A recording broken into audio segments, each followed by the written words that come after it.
तो है। हम भी कहते हैं, हम गर्व से कहते हैं हम हिंदुस्तानी और बस यही बोलिए ना, यही बोलिए, यही बोलिए। हम लोग यही इसी बात को कहते हैं कि गर्व से कहिए हम हिंदुस्तानी हैं। आपके कहने से नहीं बोलेंगे, हम लोगों की आत्मा कहती है, इसीलिए कह रहे आप लोगों के दबाव से नहीं हैं। तो यही तो स्वामी विवेकानंद ने कहा कि गर्व से कहो हम हिंदू हैं। और अगर वही बात मैं कह रहा हूं तो इसमें बुरा मानने की बात कौन सी है? नहीं बुरा। कोई और सवाल पूछना चाहता है? जी एक मिनट बैठ जाइए पीछे, माइक। हाँ उनको माइक दीजिए। हाँ एक मिनट आप बैठिए, पहले बीच में आप बैठिए, पीछे जाना। मेरा आपसे सवाल है, आपने बात की राष्ट्र की, आपने बात की कॉन्स्टिट्यूशन की, ये देश कॉन्स्टिट्यूशन से चलेगा और तो जाहिर है कि हम अपने लोकतंत्र पे भी फख्र करते हैं। और वो लोकतंत्र जिस पिलर पे टिका हुआ है, खंबे पे, वो सेकुलरिज्म है। तो क्या आप उस सेकुलरिज्म पे और इस राष्ट्र को बढ़ाने में आप नहीं समझते कि हिंदू, मुस्लिम, सिख, ईसाई सबको आगे बढ़ाना चाहिए? आप बीच में बात करते करते कहते हैं हाँ इसका नाम बदल दूंगा, बड़े फख्र के साथ कहते हैं। आप ये क्यों नहीं कहते कि हम इसका कोई हिंदुस्तानी नाम, जब हिंदुस्तानी है तो हम सब हिंदुस्तानी हैं, आप भी और मैं भी। ना आपको सर्टिफिकेट की जरूरत है और ना मुझे सर्टिफिकेट की जरूरत है, क्योंकि योगी जी वो मुसलमान जो हिंदुस्तान में रुके बंटवारे के बाद 1947 के बाद, वो डेमोक्रेटिक सेटअप में रहना चाहते थे, वो नहीं रहना चाहते थे इस्लामी सेटअप में। और उन्हें अपने राष्ट्रवादी होने पर बहुत गर्व है और हमें किसी से सर्टिफिकेट की क्या जरूरत है? हम तो रुके अपने इस डेमोक्रेटिक सेटअप में और हम चाहते हैं कि हिंदुस्तान आगे बढ़े, हमारा भारत आगे बढ़े। तो उसमें बांट के तो आप भारत को पीछे ले जाना चाहते हैं। आप बहन जी बहुत अच्छी बात कह रहे हैं और मुस्लिम है अपने मौलाना और मौलवियों को समझा पाते कि 3 तलाक के मुद्दे पर भी इस प्रकार का फतवा जारी करते, बहुत अच्छा होता ये।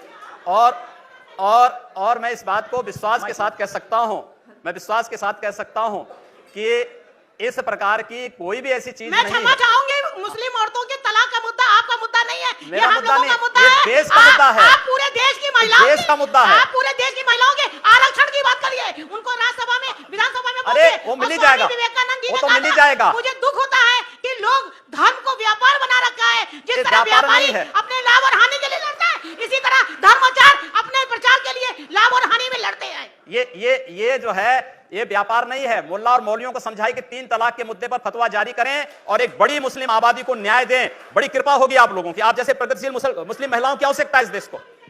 एक मिनट बहस ना करें। हाँ हेलो जी एक सेकंड जिसको मैं बोलूंगा वही सवाल पूछे। 1 मिनट। हाँ आप माइक थोड़ा ऊपर कर लीजिए मैडम, आप नीचे बीच में पकड़िए उसको। जी हाँ बीच में पकड़ लीजिए। जी पूछें। योगी जी तलाक का मुद्दा, ट्रिपल तलाक कोई इशू नहीं है मुसलमानों का। जो इशू मुसलमानों का है उसको उजागर करिए। यानी एजुकेशन उनकी कितनी बैकवर्ड है, उनका रहन सहन बैकवर्ड। माइक नजदीक करें, आप माइक मुंह के नजदीक करें। हाँ यूं उनका एजुकेशन का ख्याल करें। ट्रिपल तलाक कोई मुद्दा नहीं है। आप इस तरह के इश्यूज ना उठाइए मेहरबानी से। ये वो वक्त आ गया है कि आप देखें कि मुसलमान, औरतों का क्या मुद्दा, मुसलमान खुद मर्द भी एजुकेशन में कितने पीछे है। बहुत से हालात, उसको एम्प्लॉयमेंट नहीं मिलता। छोटे सवाल मैडम। हाँ बस ये वाले इश्यूज उठाइए और गलत सलत बहुत ही आपने बहुत अच्छी बात कही है। मुझे लगता है कि ये बात उन दलों को समझानी चाहिए जो मुसलमानों को केवल आजादी के बाद वोट बैंक बना करके रख दिए हैं। अगर वोट बैंक मुसलमान नहीं बना होता तो वह भी समाज के विकास की मुख्य धारा के साथ उसी प्रकार से फिट बैठता जैसे कि अन्य जाति और मत के लोग बैठे हैं। यहाँ ये इस योगी देश जी में जो वही कह रहे स्थिति पैदा हुई। हैं, योगी जी से मैं सहमत हूं कि आप जो सवाल इनको कह रही हैं ये उठाए मुसलमानों की गरीबी, गुर्बत और इसकी बात। वहां जो पार्टियां जो मुसलमानों को सदियों से, दशकों से वोट बैंक समझती है, वो पार्टियां भी वहां मुसलमानों के सिर्फ वोट बैंक समझती है, उनके विकास की बात कम करती है। चुनाव में रमजान के मौके पर, ईद के मौके पर टोपी लगाकर मुसलमानों के साथ तस्वीरें खिंचवाते नेता भी मुसलमानों का भला नहीं करते हैं। चलिए हम वापस योगी से हमको 2 सवाल पूछने हैं। एक तो आपने कश्मीर का मुद्दा उठाया था। आपने कहा कि कश्मीर में जो अशांति है, जो हिंसा का दौर है, आपने तो पहले कहा था कि पीडीपी जो है वो आतंकवादियों का संगठन है। जब आप उनके साथ गठबंधन करते हैं, आपको तो शांत कश्मीर मिला था, अब तो पूरी तरह से अशांत हो गया है। आप उसकी जिम्मेदारी पीडीपी को देते हैं कि खुद को। दूसरी बात, बिहार में जब चुनाव हो रहा था, मोहन भागवत जी ने एक आरक्षण की बात उठाई थी। जब उत्तर प्रदेश में चुनाव हो रहा है तो आपके वैद्या जी ने आरक्षण की बात उठाई। आपकी पार्टी का ये रुख है या आरएसएस का? और आरएसएस का अगर है तो आप उससे सहमत है कि नहीं सहमत है? चलिए देखिए, भारत के संविधान पर हम लोगों का अटूट विश्वास है और भारत के संविधान के द्वारा दिए गए प्रावधानों का पूरी तरह सम्मान किया जाना चाहिए। आरक्षण एक संवैधानिक प्रावधान है। अनुसूचित जाति जनजाति के लोगों को जो व्यवस्था दी गई है, भारतीय जनता पार्टी उसके लिए प्रतिबद्ध है। दूसरी बात, जहां तक कश्मीर की बात है, आपने महाभारत का वह वचन सुना होगा जिसमें अग्रतः चतुर्वेद पृष्ठतः सशरम धनु, यानी हम आगे चारों वेदों को इसलिए रखते हैं जिससे गलत लोगों को सन्मार्ग पर ला सकें, और जो लोग सन्मार्ग पर नहीं चलेंगे उनके लिए हमारे पास धनुष बाण भी है।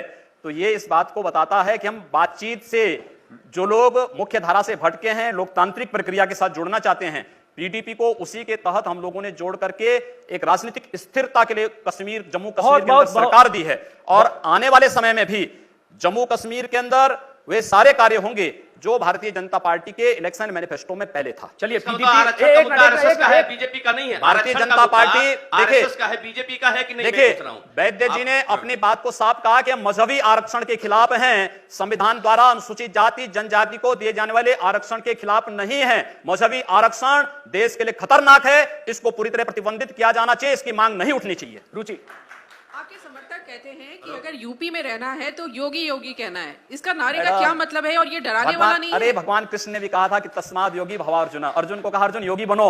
अगर प्रदेश का हर नागरिक योगी बन जाएगा तो प्रदेश का कायाकल्प हो जाएगा, विकास भी हो जाएगी, सुरक्षा भी हो जाएगी।